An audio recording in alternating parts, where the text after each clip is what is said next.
Hey guys, this week I'm in the Cariboo region of British Columbia, and today I get to do something that I've wanted to do for a long time. A couple years ago, I read this book, Three Against the Wilderness, and I was so moved and inspired by the story. It's a book about a man, Eric Collier, his wife Lillian, and their son Vesey. In 1920, Eric moved from England to British Columbia. He was working at the Gang Ranch where he met his wife Lillian. And in the early 30s, when Vesey was just 18 months old, they packed up a wagon, $33 cash, a tent, and 3 horses, and they moved into the wilderness to fulfill a promise that Lillian made to her grandmother. And that promise was to restore beavers back to the area. At this time, it was the heat of the fur trade, and beavers had been completely wiped out, which led to a lot of problems. All the dams started to erode, and all the water was drying up. All the farmers' cattle was dying of thirst. So Eric packed up his family and their belongings and headed into the wilderness. They built a small 4-bedroom cabin where they lived for 26 years. And I don't want to give away too much because you have to read the book yourself, but we're going to find that cabin today. I have one more stop planned about halfway there, and these winter days are short, so let's hit the road.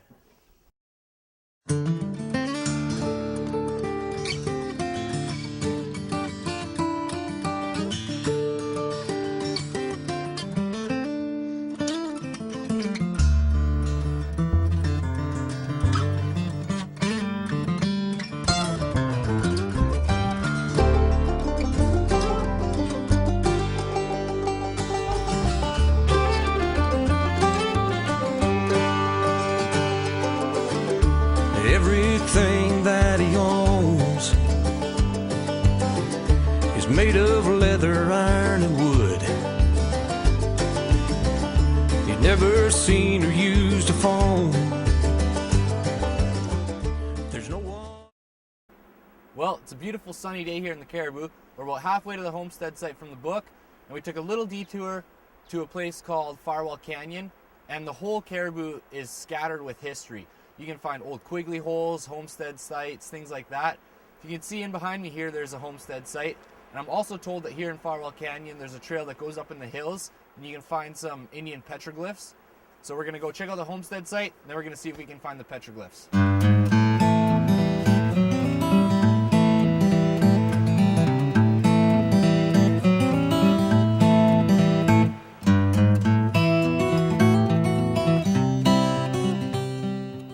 Just getting here to the homestead site. I absolutely love finding things like this. You can kind of paint an image in your mind of exactly how things were lived back in the day, the struggles, the hardships of building your house and gathering food and everything. And as you can see, there's actually 3 houses here, which is super interesting for me because it makes me wonder if this is like a small community or just a few different families, or when the first settlers came and established here, maybe they had some kids, and when the kids grow up they build another house. But this site here actually has something really cool, which is a root cellar, and I'll show you that now. Here's the root cellar behind me.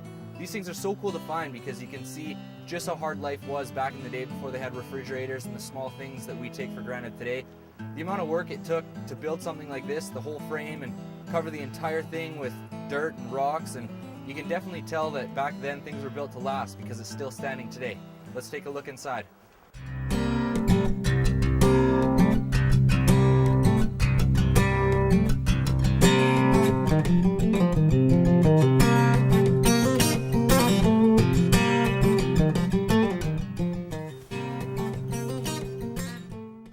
Here's one last look at the homestead site before I start my journey looking for the petroglyphs.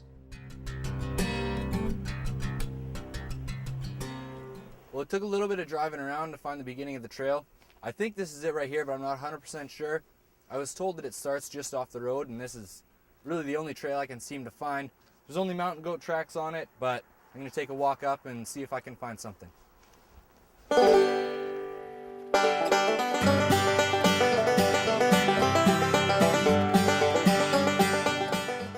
Definitely should have brought my snowshoes.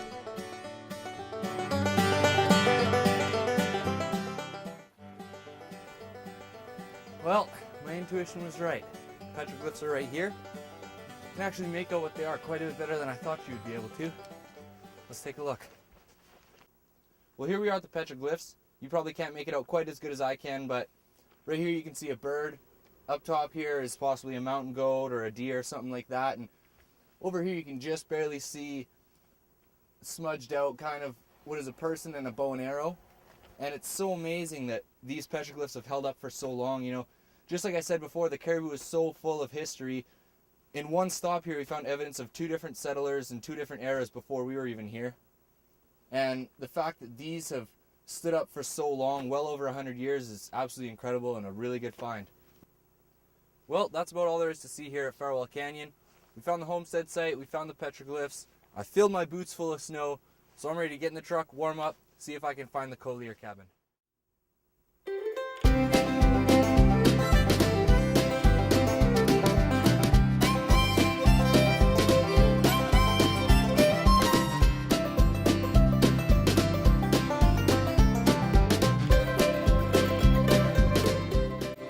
We got one last stop to pick up the snowmobile.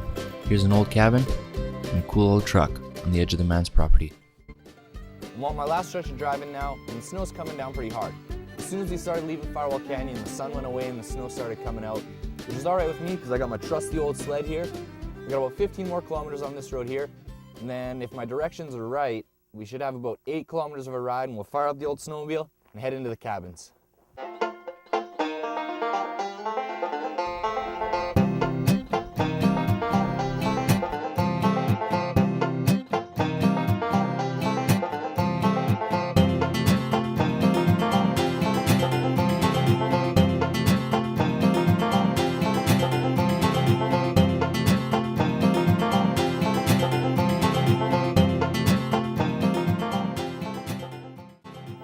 Well, I'm sure you can tell by my hair and my snowmobile that the snow out here is just a little bit too deep for this old sled to handle.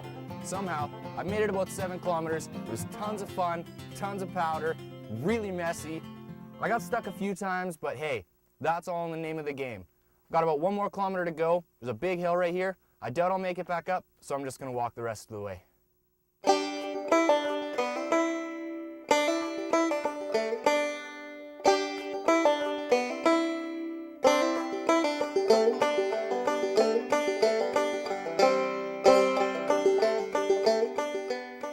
Can't believe it, but I'm actually here. I'm at the Collier cabin, and let me tell you, that was way more than 1 kilometer. I'm guessing it was about 4 kilometers, and in that much snow, that is so hard to walk through. It's up to my knees, and I'm just plowing through it, and it takes so much energy, so I am just exhausted. I'm gonna hang out here in the cabin for a little bit, let my hair defrost, and I'll give you the grand tour.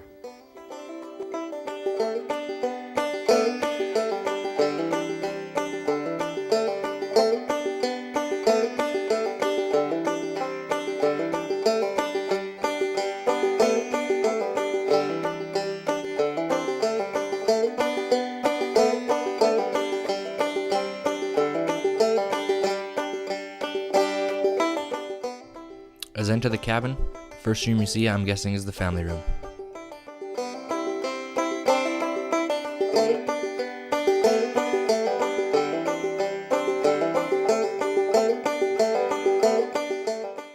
Here, you can see one of the 2 bedrooms.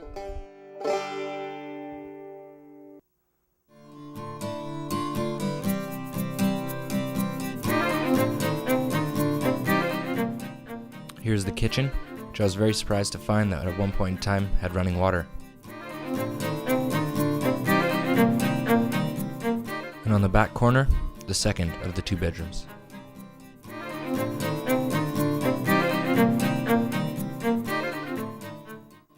You know, the hike took a lot longer than I thought I was going to, so I can't stick around as long as I would like, but I'm so glad that I pushed through and got all the way here. A couple times I actually thought I was going the wrong way, and I debated turning around and heading back, but I'm so glad I pushed through and made it here and got to see the cabin and the homestead.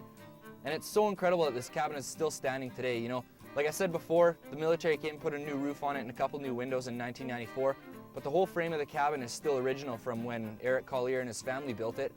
Even the old outhouse in the back is still standing. There's a horse barn there as well, and there was one more on my way in. And let's take one more close look, and then we'll head home.